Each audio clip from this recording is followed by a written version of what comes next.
or, and often conditional, algorithmically complex, behavioral predispositions.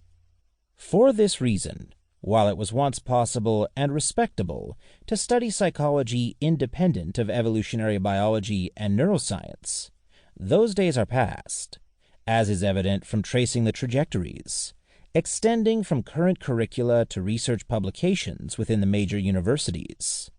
There is no psychology without the brain. There is no brain divorced of biology, and there is no biology divorced of evolution and its processes.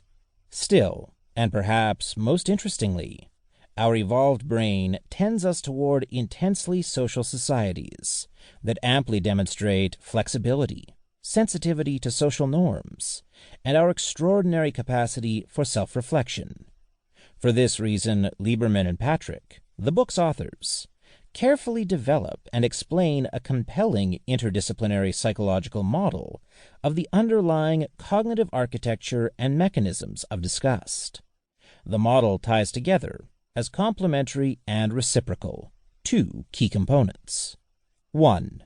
The evolved superstructure, by which the emotion of disgust provides a shortcut to adaptive actions, such as avoiding pathogens, parasites, and toxins. And 2. The cultural contexts, which can co-opt disgust reactions, and even extend them into social, moral, political, and legal domains. By doing this, Lieberman and Patrick avoid, and then transcend, the musty, tired, and false dichotomies that would situate emotions and behavioral predispositions within either nature or nurture, each exclusive of the other. For, as psychologist Donald O. Hebb famously observed, just as it takes both length and width to create the area of a rectangle, it takes both genes and environment, both nature and nurture, to generate anything interesting in human capabilities. And it's when attending to these subtleties of interactions that these authors really shine.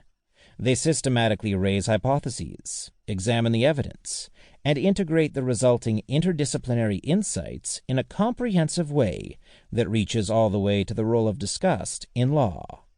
What they find is a shared psychological architecture that is well tailored to solving avoidance problems of deep ancestral environments, but that has also been conscripted into service far from its ancestral, individual-protecting home psychological turf. Viewed in this light, that shared psychological history explains many of the dominant patterns by which laypeople, legislators, judges, and others, often across international cultures and within widespread legal systems, reflect strongly overlapping intuitions about and prescriptions against what is disgusting. In a career spanning more than 20 years working at the intersection of law and behavioral sciences, I've rarely encountered a work that bridges these two distinct fields so well. You'll likely be inspired to wonder, as I did, just how far should we trust disgust? How comfortable should we be with disgust playing, as it does, an important role in the regulation of sex, pornography, obscenity, and even zoning? Perhaps you come to that question from the starting position that disgust is indispensable to law, to be harnessed in the pursuit of valuable social ends. Or perhaps you instead see disgust as an irrational influence, more likely to lead to unsupportable and socially harmful outcomes. Either way, you will find within these pages a great deal to learn from, reflect upon, chew over, and debate.